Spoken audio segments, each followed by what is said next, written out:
a guerra espiritual que aconteceu durante a prisão de Jesus. Vamos tentar fazer um vídeo curto aqui, certo? Eu espero que dê certo, mas eu quero trazer uma pequena reflexão, um pequeno ponto de vista a respeito da prisão de Jesus, que pode ser bem interessante para muitos, tá? E bom, trazendo um pequeno resumo.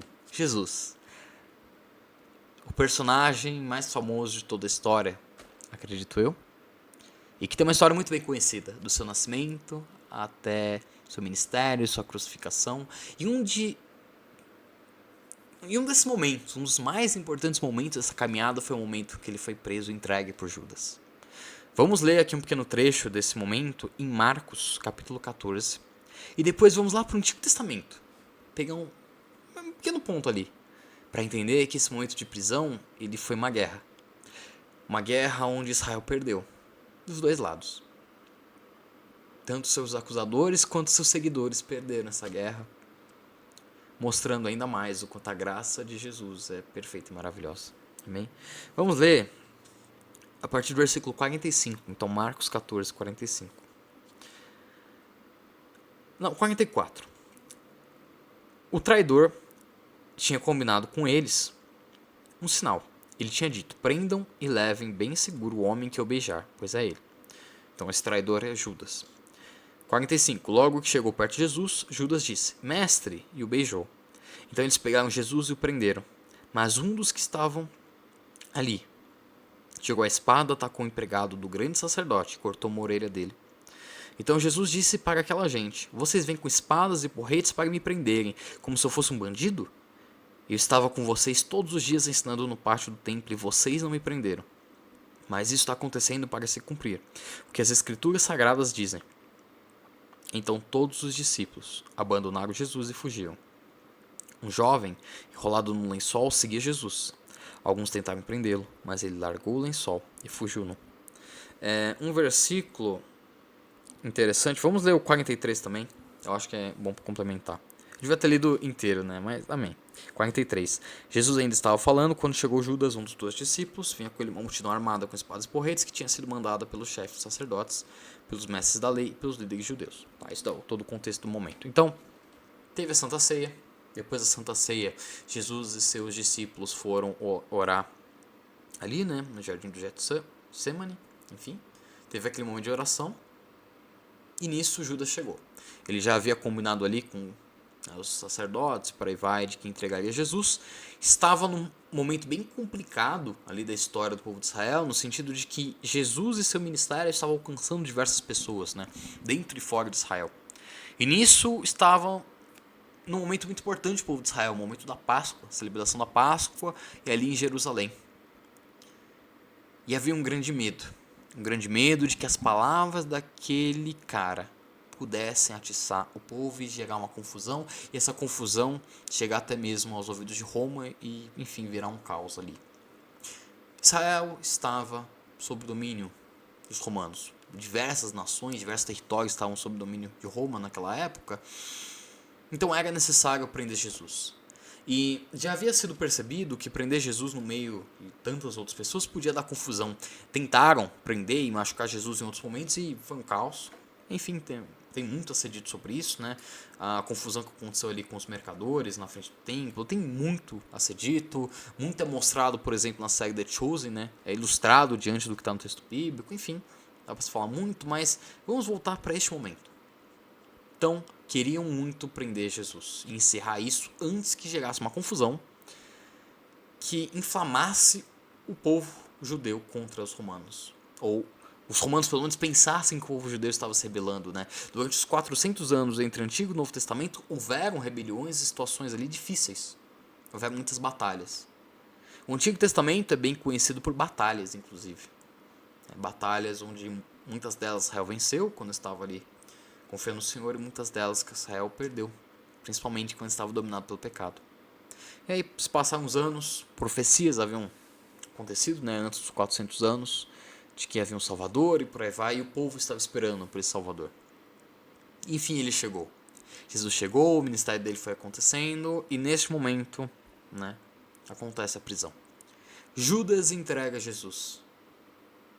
E aqui acontece uma grande batalha. Novamente, Israel está em batalha. E por que eu digo está em batalha? Vamos analisar alguns pontos desse momento aqui, né? Os outros evangelhos complementam essa história, então eu vou trazer alguns detalhes, né, ditos em outros evangelhos sobre este episódio. Mas basicamente temos esse momento, né, que ele é entregue. Um dos que estavam com Jesus, no caso é Pedro, eu acho que em João relata que é Pedro, ele saca uma espada, corta a orelha ali de um dos guardas, né, de um dos soldados. E Jesus, né, ele repreende Pedro e acaba colando a orelha do cara.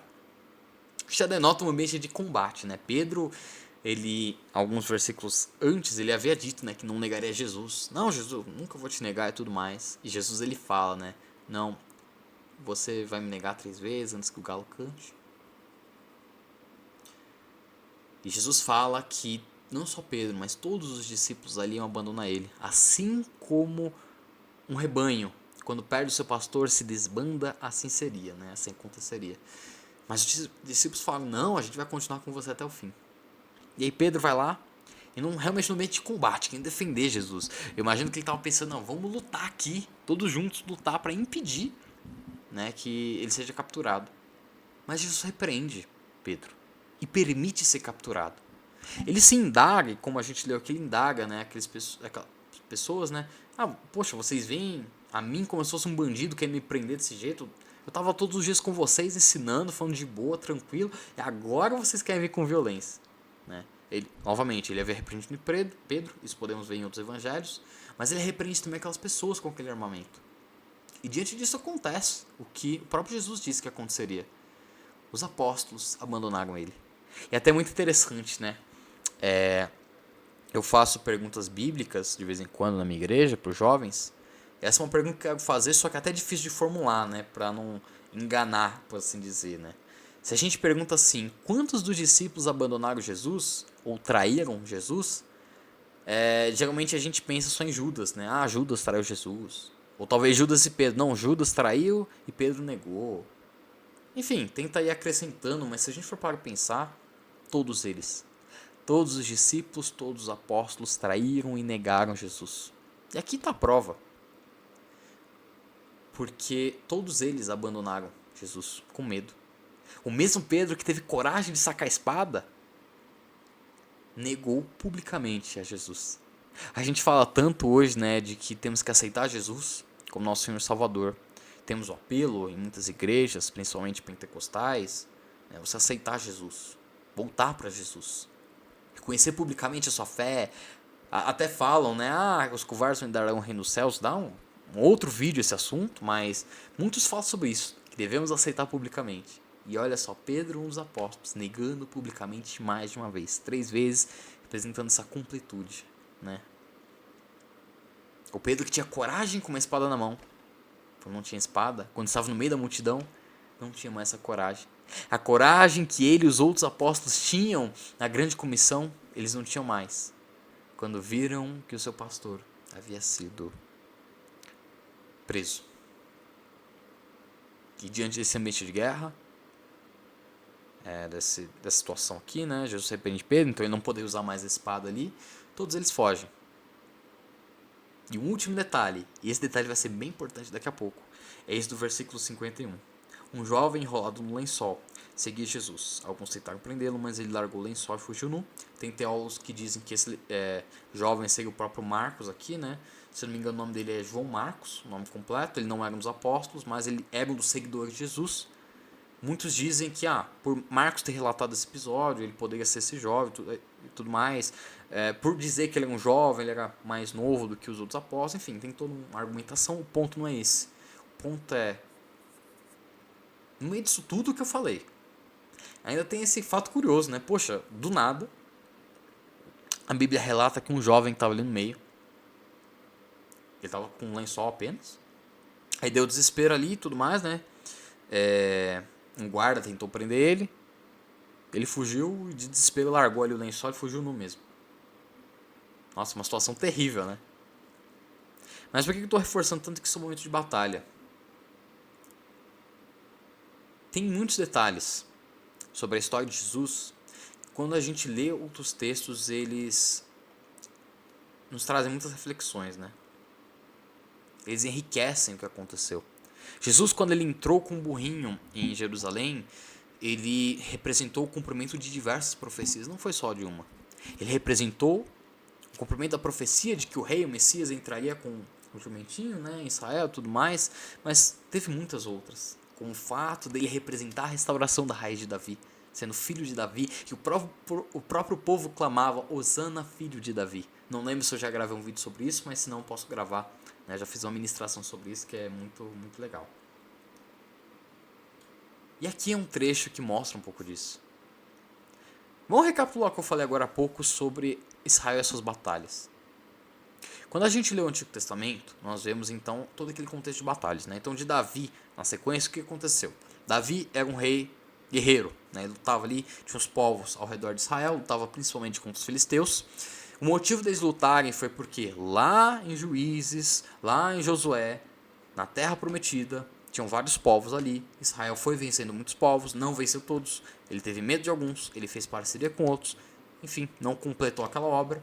E nisso o povo foi desvirtuando, foi se desviando, foi casando ali com algumas mulheres desses outros povos, foi gerando um montão de confusão. Em muitos momentos Israel era dominado pelos outros povos, em outros momentos Israel dominava os povos. Enfim, quando chegou, foi passando o tempo de juízo, quando chegou os reis, principalmente com Davi, as batalhas continuaram. Com Salomão houve paz, mas pelo erro de Salomão voltou a ter guerra com seu filho Roboão ou Reoboão. E nisso o reino se dividiu, Israel e Judá, e ambos os reinos tiveram uma alternância de reis. Então, às vezes, Israel tinha um rei que era bom, que obedecia ao Senhor, às vezes não, era um rei pecaminoso. Judá a mesma coisa, e nisso foram tendo guerras, e por conta, principalmente, dos reis pecaminosos ou dos reis bons, mas que eram omissos e continuavam a permitir que a idolatria e que diversos outros problemas acontecessem em seus reinos, chega um ponto em que os profetas foram acionados pelo Senhor e foram dizendo, olha, os babilônicos, os assírios, os povos do norte, do sul vão vir, vão dominar, vão conquistar, e assim foi feito. Nós temos então ali no Antigo Testamento o resultado de todas essas guerras, que é negativo para Israel e para Judá. Ambas as partes do que seria a nação de Israel são dominadas, conquistadas. Os reis são levados cativos para outras nações. Muitos daqueles homens, né, de várias tribos, homens e mulheres, crianças, são pegos como escravos. Muitas das tribos de Israel deixam de existir ou se tornam perdidas por aí. Hoje, né, há uma análise histórica tentando encontrar, né, cadê as tribos perdidas. Os samaritanos representam algumas dessas tribos, né? Recomendo até quem quiser estudar mais quem são os samaritanos, entender o porquê a mulher samaritana falou ali de, se não me engano foi de Jacó, do poço de Jacó e por aí vai. Pesquisem, é muito interessante. Mas muitas tribos se perderam, muito da história de Israel se perdeu, porque o saldo dessas batalhas foi negativo contra Israel. E aí tem uns 400 anos, acontece muita coisa, muitos domínios ali também, né? Durante esse domínio de Israel, dos outros povos, haviam promessas de restauração. Algumas foram anuladas pela teimosia de Israel, outras postergadas. Houve algumas restaurações, né? O povo voltou cativo desses reinos, por aí vai. Houve a reconstrução do templo, das muralhas, o que foi uma bênção, mas ainda aconteceram muitas outras batalhas, né? A gente pode ler Neemias, por aí vai, se alegrar muito, mas houveram muitos momentos ruins, né? Então, diante de todas essas batalhas, o Novo Testamento ele pega uma nação sofrida, uma nação até sem identidade, uma crise de identidade, clamando por esse Messias, uma resposta do Senhor pela volta dos profetas, para que houvesse uma restauração, para que a glória de Israel voltasse, para que as profecias de Joel acontecessem, da grande justiça divina, para que as profecias de Isaías se completassem, se concretizassem, de Ezequiel e de tantos outros profetas, sabe? Ageu. Havia um povo com um grande problema de identidade, querendo voltar a ser chamado de Israel, o povo escolhido do Senhor, esperando uma resposta. A resposta veio no formato de Jesus. Jesus, Filho de Deus. Ele não veio como as pessoas estavam esperando. Muitos estavam esperando um rei militar, um rei que acabaria com o domínio romano, que acabaria com todo esse domínio de Israel, dos outros povos para com Israel, né? que Israel seria livre. E Jesus vem e torna Israel livre, e torna Israel não mais cativo, só que não de um rei humano, não mais cativo do pecado. Livre para viver uma vida livre do pecado, livre para viver uma vida onde a lei de Moisés foi completa e complementada pelos ensinamentos de Jesus, Filho de Deus, o próprio Deus também, né, diante da Trindade. E há uma grande batalha assim. E essa batalha, e que eu quero trazer para esse ponto para poder finalizar um vídeo, é uma batalha principalmente espiritual. O que muitos esperavam como uma batalha física, um rei da linhagem de Davi, o cara tem que ser, né, forte, tem que ser destemido, corajoso, tem que ser essa representação da coragem e esperança de Israel. Afinal, Davi era conhecido como rei que Saul matou milhares, Davi matou 10 milhares, Saul tinha os seus valentes, tinha o seu exército. E Jesus, ele expulsou incontáveis demônios. Jesus fazia com que os demônios tivessem medo e eles seguiam a autoridade dele quando ele expulsava, por aí vai. Jesus tinha autoridade para perdoar pecados. Jesus tinha seu exército de valentes que ele liberou para a grande comissão. Jesus tinha uma das armas mais poderosas que existe, talvez a mais poderosa, que é, na verdade, a palavra do Senhor. Pode-se dizer que talvez, não sei, mais do que a palavra Bíblia, né, a palavra dita pelo seu própria voz do Senhor é mais poderosa, enfim, a palavra do Senhor, esperado por Deus, pode-se dizer que é a mesma coisa também. Mas o ponto não é esse, o ponto é, Jesus tinha uma autoridade, tinha ferramentas e armas muito mais poderosas que qualquer rei humano. E neste momento é muito interessante essa questão da espada. Muito interessante porque sim, os discípulos de Jesus andavam armados, provavelmente por conta, né, de tinham bandidos nas rotas, eles andavam bastante, então não era um problema eles se defenderem, o problema era o momento, né, de se defenderem como usar essas armas. Querendo ou não, podem usar espadas para outros fins, não só para ferir alguém, mas para conseguir um alimento, para usar uma tarefa doméstica, enfim. Diante deste momento de prisão, também acontece uma grande batalha. O que aconteceu com Jesus aqui foi o que aconteceu com Israel no passado, quando seus reis foram roubados da sua terra, foram sequestrados. No passado, Israel teve seus reis sequestrados e Judá por conta do pecado do povo.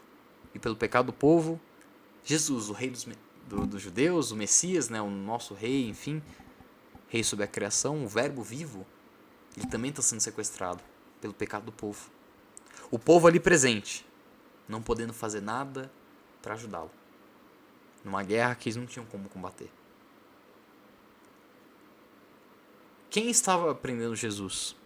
Eram os próprios judeus, representando que a causa daquele problema foram os próprios judeus. Não foi uma causa externa simplesmente. Os israelitas geraram sua própria ruína. As invasões não vieram simplesmente dos outros povos, vieram porque Deus usou os outros povos como uma ferramenta de justiça. Pelo pecado de Israel, o rei deles foi sequestrado. Pelo pecado de Israel, esse novo rei, Jesus, também estava sendo retirado deles.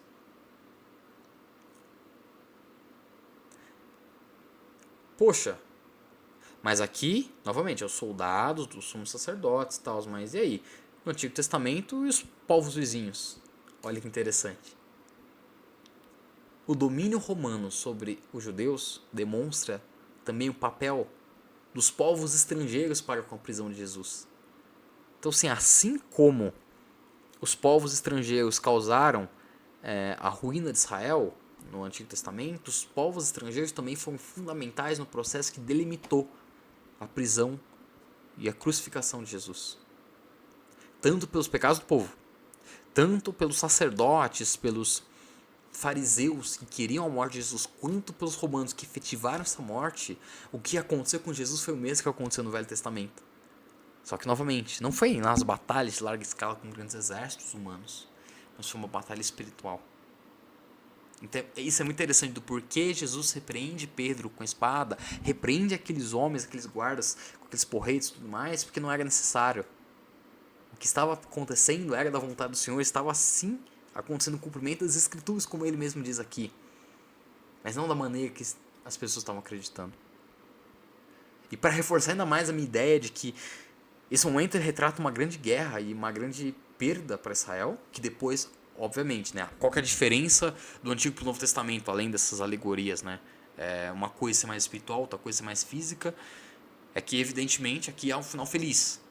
No final das contas, sim, Jesus morreu, é um final triste, mas ele morreu pelos nossos pecados e ele ressuscitou, que mostra a grande diferença de qualquer outro rei humano, de qualquer outro rei da linhagem de Davi, ou que não é da linhagem de Davi, enfim, para com Jesus.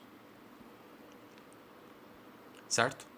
Então, há um momento, aqui é um momento triste, mas que posteriormente, mudando a mentalidade de todos, surpreendendo a todos, se transforma num momento feliz, num momento que eles não esperavam e não estavam entendendo a obra do Senhor. Mas olha, mais um detalhe que eu achei interessante, e é de onde surgiu toda essa pregação. Eu estou há 20 minutos, 21 minutos aí falando. Olha de onde surgiu essa minha visão, né, de que esse daqui é um momento de guerra, né, de perda principalmente. Israel perdeu neste momento aqui. O rei deles, a salvação deles estava ali na frente deles, estava sendo preso para morrer. Assim como aconteceu no passado. Vamos abrir agora, se eu não me engano, em Amós. Ou peraí. Eu devia ter marcado a minha Bíblia, né? O capítulo, mas... se eu não me engano é Amós capítulo 2, versículo 16. Só um minutinho. Eu tava gravando outro vídeo e não marquei. Eu devia ter marcado. Amós, deixa eu ver se é em Amós mesmo, senão eu vou ter que cortar o vídeo aqui. Acertei. Vamos ler Amós capítulo 2, só que alguns versículos antes. Tá, eu vou ler primeiro o 6, vamos ler um pouquinho o começo, depois eu vou pro 16, tá bom? Amós capítulo 2. O livro de Amós, ele traz o julgamento para vários povos, tá? Então se a gente ver o capítulo 1, temos aqui o julgamento, ó, Deus condena as nações vizinhas, para Síria, Edom, Filistéia, Amon, Moab, Tiro. Nossa, a cidade de Tiro teve bastante, não só em Amós, mas em outros trechos ali, em outros textos de condenação, né? Assim como os outros povos. Temos a condenação de Judá e temos a condenação de Israel. E olha que interessante, né? Versículo 6. O Senhor Deus diz: o povo de Israel tem cometido tantos pecados, tantos mesmo, que eu tenho de castigá-los. Vendem como escravos pessoas honestas que não podem pagar as suas dívidas e até aquelas que são tão pobres que não podem pagar as dívidas que fizeram para comprar um par de sandálias. Perseguem e humilham os pobres e fazem injustiças contra as pessoas simples. E, enfim, essa tá bem pesado aqui. Já deu para pegar que estamos num texto de repreensão para com Israel, certo? Vamos agora. Vamos agora pro 11. Vamos pro 11. Amós capítulo 2, 11. E aí vamos ler até o 16. Escolheu alguns dos seus filhos para serem profetas e outros para serem nazireus. Não foi isso mesmo que eu fiz? Sim, Deus escolheu diversos homens para anunciar sobre a vontade dele, para serem nazireus, para se conservarem puros, né, na presença do Senhor. E olha o que aconteceu, versículo 12. Mas vocês dão vinho aos nazireus. Nazireus não deveriam tomar vinho. E proíbem os profetas de anunciar a minha mensagem. Por exemplo, o que aconteceu com Jeremias. Pois bem, eu vou amontoar castigos em cima de vocês, e vocês vão ranger os dentes, como range uma carroça carregada de trigo. Os que correm depressa não poderão escapar. Os fortes perderão toda a força e os corajosos não salvarão a vida. Olha aqui o castigo do Senhor para com Israel. O Senhor amaldiçoou Israel pelo pecado dele. E falam muito desses atributos físicos, né, do vigor, da força, da coragem. Versículo 15. Os homens armados de arcos e flechas não vencerão, e não escaparão com vida nem os que fugirem a pé, nem os que fugirem montados a cavalo. Antes eu li o 16, esse daqui é o final do 15. Temos aqui então um contexto bem parecido com o que estava no capítulo 1, do que está em outros textos, de que a justiça do Senhor vai se manifestar muito em batalhas, e realmente foi o que aconteceu. Se cumpriu de que os povos vieram, guerras aconteceram, devastações aconteceram. Muitos dos outros povos, fora do povo de Israel, que sofreram o castigo do Senhor, até deixaram de existir. Alguns permaneceram, povo egípcio, por exemplo, né, sofreu bastante, também foi dominado pelos romanos, mas continua existindo. A própria Bíblia tem relatos ali de que o Senhor apresentaria sua misericórdia para com o Egito, tá? Mas outros povos desapareceram. E aí você tem que fazer toda uma árvore genealógica para ver, né, talvez quais povos e regiões são descendentes desses outros povos do passado. Mas aqui temos um contexto de batalha para com Israel. E aí, olha o que fecha o versículo 16, e aí eu quero voltar para Marcos 14:51. Naquele dia, nesse dia dessa grande devastação, onde os soldados fortes de Israel, os flecheiros, os arqueiros, todos eles não teriam mais vigor para poder lutar, né? Não teriam força suficiente para vencer. Até os soldados mais valentes jogaram fora suas armas e fugirão. E assim eu estou falando. Poxa, Marcos, mas não entendi o que isso tem a ver com aquela passagem do cara correndo nu. Vamos ler agora na Ara. E detalhe, essa passagem na NTLH, eu devia ter começado na Ara, né? Agora, ou coisinha, hein? Na NTLH, foi traduzido de um jeito mais simplificado. Mas se você pegar uma Ara, uma RC, se você pegar uma King James, na NVI, NVT eu acho que eu não conferi. Olha o que está escrito em Amós 2. Eu tô abrindo aqui, tá, gente? Amós 2:16. Sobre essa parte de perder o vigor, né? Tá, Abacuque, então eu volto pra cá. Amós 2:16. E o mais corajoso entre os valentes fugirá nu naquele dia, disse o Senhor. Quando eu li isso foi o que me abriu a mente, assim, né? É um texto, tudo bem, de repreensão para com Israel. Poxa, eu li nos profetas menores, eu li em outros textos ali várias outras repreensões. Que diferença tem desse texto para os outros? Todo o texto bíblico é muito importante. Eu não sei o que está escrito no texto original, mas considerando todas as demais traduções, né, fora da NTLH, a NTLH por algum motivo simplificou essa tradução, mas outros textos, olha que interessante, traz essa questão, né, de que essa falta de vigor, de proteção, soldados mais valentes, é representada como um soldado estando nu no momento da batalha, né, sem uma roupa, uma proteção para ele.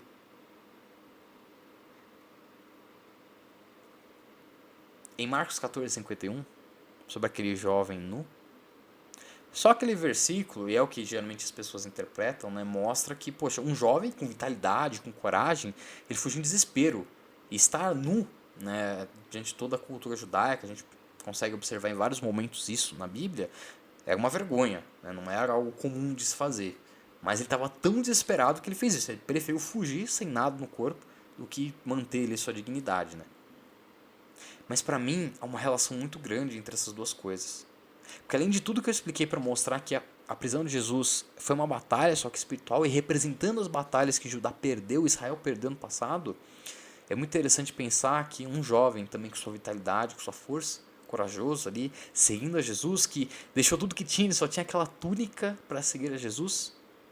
Quando chegou o grande momento ali, que Jesus foi preso, ao invés de ele aceitar ser preso, ao invés de aceitar ali estar na batalha, de seguir Jesus, ele preferiu abandoná-lo, deixando até sua túnica e estando ali totalmente desprotegido, desesperado. É só um pequeno detalhe, mas que junto a todos os outros me faz pensar e enxergar essa prisão com realmente muito próximo de quando Israel e Judá estavam ali em campo aberto, lutando com seus inimigos e perderam e tiveram cidades arrasadas. Neste momento, o povo de Israel teve um rei sequestrado, chicoteado, torturado, apedrejado, de certa forma, né? Talvez não com pedras reais, eu não me recordo se chegamos a pedras, usaram chicotes em Jesus, mas pelo menos em palavras, quando, por exemplo, o povo preferiu Barrabás ao invés de Jesus. De muitas formas ele sofreu, assim como está em Isaías 53, que ele sofreu tanto, né, o servo do Senhor sofreu tanto que até ficou desfigurado, foi rejeitado por todos, mas levou sobre si todas as dores, ele sofreu todos esses males. Ele foi humilhado mais que qualquer rei que Israel teve. O maior de todos os reis de Israel foi mais humilhado que qualquer rei. Não porque ele fosse pecador, pelo contrário, porque ele era justo. E pelos pecados do povo ele estava pagando. Eu acho muito lindo essa ligação. Talvez alguém nos comentários queira trazer mais apontamentos, né? Fazer esse paralelo entre as duas coisas, ou até criticar, falar, Marcos, ó, eu acho que não tem tanto paralelo não, tudo mais, mas eu realmente acredito que representou uma batalha que Israel perdeu, mas que Deus venceu. Seu filho morreu, ressuscitou, hoje temos vida, hoje ele está vivo e ele voltará.